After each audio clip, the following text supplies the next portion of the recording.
as a fee-only financial advisor for over 20 years, one of the top 6 or 7 questions I get asked is, hey, Azul, how should I think about investing? And it's a super critical question because, in my opinion, there's a very common strategy that has, again, my opinion, an 80% chance of failure. And then there's another common strategy that, again, my opinion, I think has an 80% chance of success.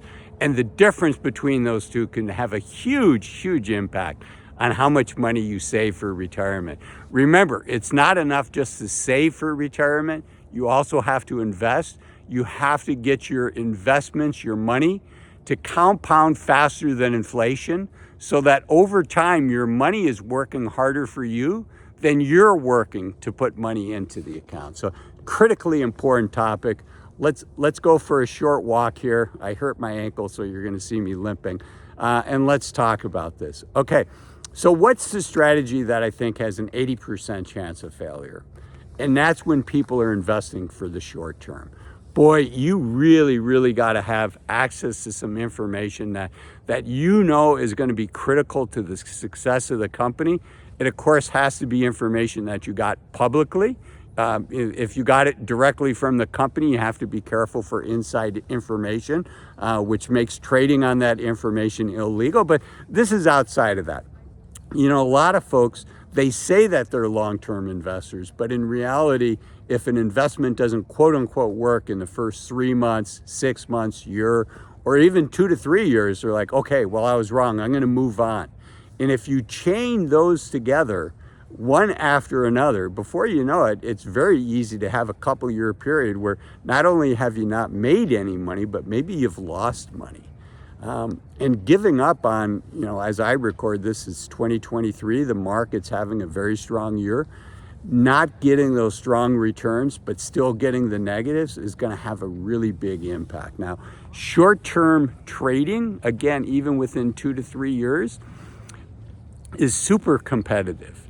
Again, you have to know something that other smart people on Wall Street that are doing this 24 hours a day, 7 days a week, that have access to all the best information, you have to know something or have a point of view that's dramatically different, and you have to be right, and you have to be right in a short time frame, and even 2 to 3 years can be a short time frame.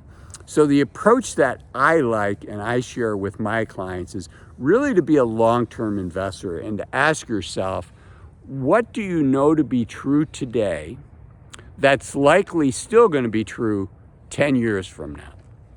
So, or 5 years, 10 years is an awful long time, but even 10 years, and I would argue that big, solid companies that have a history of grooming their management team, of being able to produce and create great managers, that have a track record of being able to recruit great people. And in today's world, a lot of the competition is on technology and marketing. Who are the folks that are really good, not at trendy marketing, but just solid marketing? They've been a brand leader for 50 years, 60 years, and they have a team that really understands marketing, really understands branding, and is likely going to be able to stay relevant. Now, there are exceptions to this. So it's not a guarantee for success, right? There are no guarantees in life, except, unfortunately, taxes and death.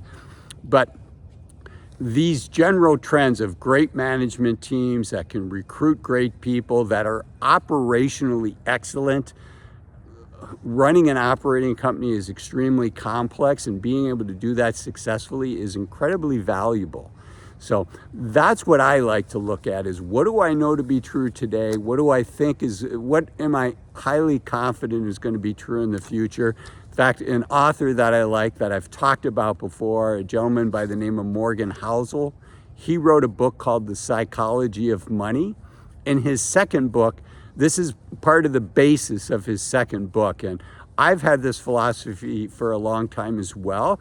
And I'm really glad to see Morgan writing about it, because I think it's super important to all of us. So, really the folks that are looking for short-term success, it can be very addictive to get lucky and double your money in 2 months.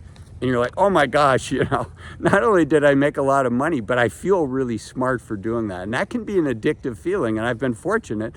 I've had some of those in my life, but I can't plan on those. And I certainly don't want to build a portfolio of things like that I have to get right. That's kind of catching lightning in a bottle. Now, if you find yourself enjoying that and falling victim and overemphasizing that, what I'd encourage you to do is set up a small piece of your portfolio, maybe 10% of your portfolio, where you do some of these more active trades.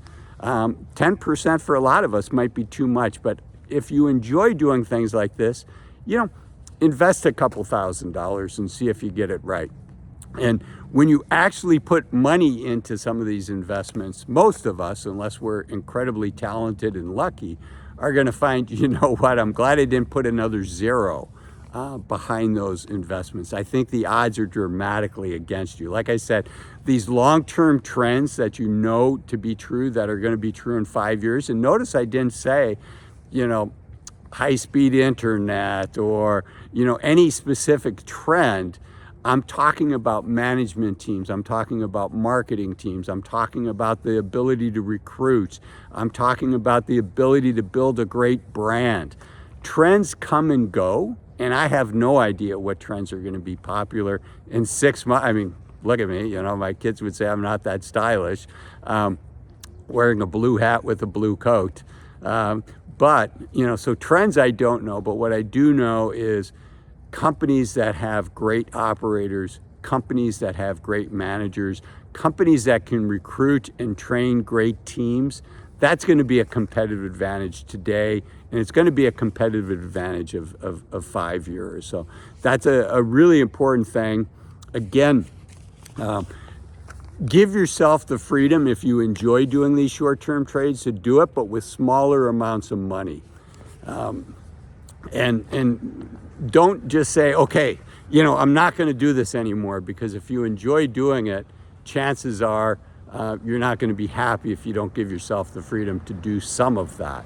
But again, the goal is for your accounts to grow at a rate faster than inflation, so compounding's working for you. If your investments don't grow at a rate faster than inflation over time, then compounding is actually working against you. It's a double-edged sword. It's almost like baseball when you're looking at your investments. Are you looking for a player that can hit a home run every 20 at-bats? Or are you looking to build a team that can get on base time in and time out again? For me, I want those people that can get on base time in and time out again, as opposed to the big slugger that occasionally hits a home run, but strikes out the vast majority of the time. The world needs both, and baseball needs both, but I think the folks that can consistently get on base, that's a lower risk. And yes, there's going to be outliers, and you're going to have a friend that, it went big on one investment, it worked out well. But for every friend like that, you're probably going to have 20, you may not even know it, that did not do so well.